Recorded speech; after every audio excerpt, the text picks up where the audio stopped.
ஐயா என்னையா சொல்றீங்க? இருங்க இருங்க, அவர் தான் சொல்லிட்டார்ல, அவர் எப்படியும் பிழைக்க வச்சிருவார். ஆனா அதுக்கு அதிகமா பணம் செலவாகும், பரவாயில்லையா? பரவாயில்ல சார், எவ்வளவு செலவானாலும் நான் பண்றேன். கவுண்டர்ல 50,000 ரூபாய் பணத்தை கட்டிடுங்க, அப்பதான் அட்மிட் பண்ணிப்போம். சீக்கிரம் போங்க.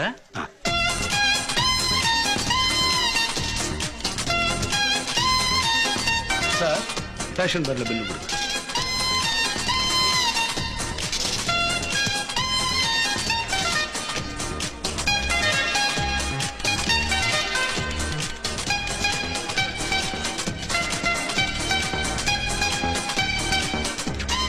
டாக்டர், பணமெல்லாம் கட்டியாச்சு. செகண்ட் ஃப்ளோர்ல மெடிக்கல் ஷாப் இருக்கு, இந்த மருந்தெல்லாம் வாங்கிட்டு வாங்க. மொத்தம் 8300 சார். பேஷன் பேர்ல பில்லு போடுங்க.